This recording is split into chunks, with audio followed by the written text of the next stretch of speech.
Olá, amigos do canal Retorno da Glória, que a graça do Senhor Jesus alcance os seus corações nesse dia. Bom, meus irmãos, embora nós saibamos que o decreto dominical virá dos Estados Unidos, conforme nós lemos no livro O Grande Conflito, e isso porque os próprios protestantes daquela nação apertarão os seus líderes políticos a ponto desses promulgarem uma lei a nível nacional que ordenem a santificação do domingo. Mas, ao mesmo tempo, nós também sabemos que, embora todos os países seguirão o exemplo da nação norte-americana, na verdade, os olhos do mundo não estarão voltados especialmente para o presidente dos Estados Unidos, mas sim, os olhos do mundo inteiro estarão voltados para o poder papal. Pois, embora em Apocalipse capítulo 13 nós vemos que os Estados Unidos farão uma imagem à besta da Idade Média, ou seja, formarão um governo semelhante ao governo político romano que Roma possuía no período da Idade das Trevas, ainda assim, meus irmãos, os holofotes estarão sobre o bispo de Roma, porque no mesmo capítulo 13 do Apocalipse, nós vemos que o dragão, Satanás, deu o seu trono, o seu poder e a sua autoridade para a besta. E assim como na Idade Média, Roma se utilizava dos exércitos das nações para cumprir os seus desígnios ditadores, da mesma forma, o poder bélico dos Estados Unidos também servirão nesses últimos dias para os propósitos papais, pois após a ferida da besta ser curada, no capítulo 13 de Apocalipse, não é dito que o mundo inteiro vai se maravilhar do presidente norte-americano, mas ali é dito que o mundo todo se maravilhará com a besta e a seguirá dizendo: quem é semelhante à besta? Quem pode pelejar contra ela? Apocalipse 13, versículo 4.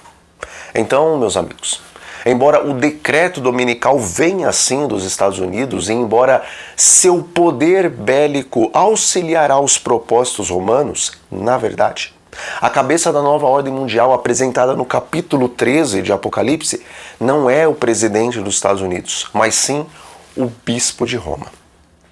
E sendo que a terra toda se maravilhará seguindo a besta, então é necessário que a posição a qual João Paulo II assumiu de ser um Papa Pop continue fazendo parte da agenda do Papa Francisco, pois quando se usa o termo pop para uma pessoa, você quer dizer que esta é uma personalidade a qual possui muitos amigos.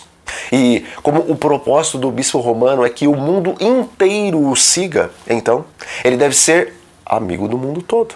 E por conta disso, desde o início do seu pontificado, o Francisco tem mostrado simpatia para com todos os grupos, a ponto de concordar com a teoria da evolução, negando o poder criador de Deus e ridicularizando o relato de Gênesis, o qual afirma que Deus criou o mundo em 6 dias literais e descansou no 7º.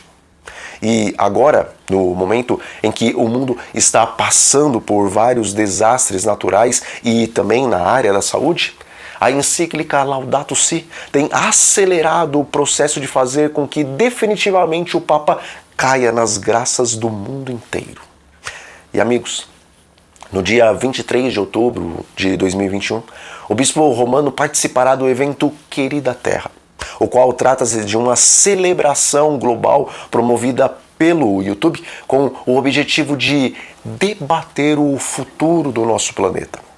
E além do Papa Francisco, a programação contará com a presença do ex-presidente dos Estados Unidos, Barack Obama, a cantora Billie Eilish, o grupo Blackpink, a cantora Anitta e outras personalidades.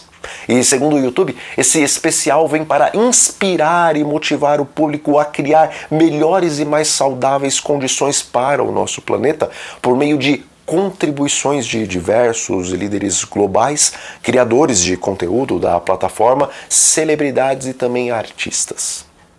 Bom, está escrito: não vos prendais a um jugo desigual com os infiéis. Por quê? Que sociedade tem a justiça com a injustiça? E que comunhão tem a luz com as trevas? E que concórdia há entre Cristo e Belial? Ou que parte tem o fiel com o infiel? 2 Coríntios 6, versículos 14 e 15. Amigos, nós sabemos qual é o propósito de Roma, conforme está escrito nos livros de Daniel e também de Apocalipse. E de uma forma toda especial, os jesuítas sempre disseram que os fins justificam os meios. E para conseguir os seus objetivos, aquele que se diz o representante de Cristo na Terra não se importará em participar de uma celebração em que personalidades que são ícones da imoralidade e personalidades que propagam a simpatia por Satanás estarão participando ativamente. Bom, meus irmãos, como estudantes da profecia, nós temos compreendido qual o real significado do poder romano segundo a palavra de Deus. E também temos compreendido pelas Sagradas Escrituras que este poder e esta figura que hoje é tão popular e que a cada dia ganha mais e mais admiradores, apesar de se dizer o vigário de Cristo, ele é o próprio representante do grande anticristo que caiu do céu. Contudo, infelizmente, a grande maioria do mundo não possui essa compreensão a qual nós temos. E por conta disso, eles só conseguem ver as ações do homem do pecado como se fossem atos importantíssimos para a conservação do planeta e também da humanidade. E antes de dizermos que essas pessoas só estão sendo enganadas porque não querem estudar a Bíblia, meus amigos, lembremos-nos de que boa parte da ignorância do mundo com relação à verdade e o erro se deve a nós, o povo remanescente. E isso porque muitos só conhecerão a Cristo por intermédio da vida e do exemplo que os servos de Deus apresentarão. E como vemos na carta à igreja em Laodiceia, infelizmente nós não temos dado o verdadeiro exemplo de piedade, o qual poderia trazer muitos das trevas para a maravilhosa luz de Cristo. Mas, amigos, sendo Francisco o bispo de Roma e também um jesuíta, não poderíamos esperar qualquer outra coisa dele a não ser a aplicação da máxima romana, a qual diz que os fins justificam os meios. Pois, se Satanás aparecerá como o próprio Jesus, a fim de confirmar as nações no erro, então o seu representante na Terra só poderia agir da mesma forma, não é verdade? Contudo, fica para nós uma grande advertência, pois, como remanescentes da profecia bíblica, de nenhuma maneira nós deveríamos nos utilizar das mesmas táticas que o mundo do engano se utiliza, pois Cristo não se utilizou de nenhum meio mundano para alcançar as almas, mas ele sempre apresentou a verdade, custe o que custar. Mas hoje, meus irmãos, temos muitas vezes abandonado o exemplo do nosso mestre para nos utilizarmos dos meios jesuítas, os quais dizem que os fins justificam os meios. E por causa dos exemplos de Cristo, nós não precisamos dos shows do mundo. Nós não precisamos dos ritmos do mundo. Nós não precisamos das brincadeiras do mundo, nem precisamos das gincanas do mundo. Amigos, nós não precisamos das maquiagens do mundo. Nós não precisamos de nenhuma técnica das igrejas emergentes para proporcionarmos a verdade aos outros, pois quando nos utilizamos dos métodos do mundo para pregar a verdade do céu, abrimos então as portas para que o inimigo de Deus plante o joio no meio da igreja. E para que o joio permaneça na igreja, será necessário rebaixar cada vez mais e mais a nossa norma, até o ponto em que estejamos tão dependentes dos dízimos e das ofertas do joio, que seremos tentados a perseguir aqueles que querem viver a sã piedade. E por fim, quando sair o decreto dominical, amigos, esse mesmo joio que cultivamos com tanto carinho serão justamente os nossos piores inimigos.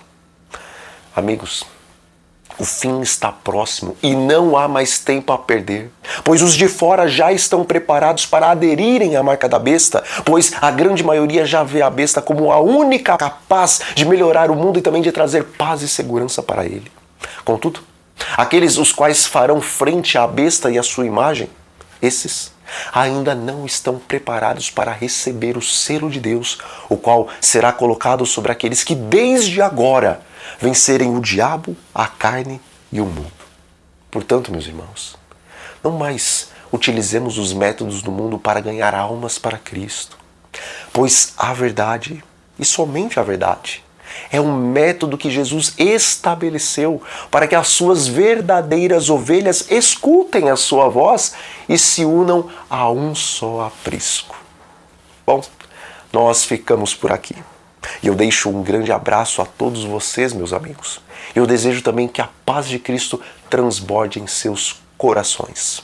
E até a próxima.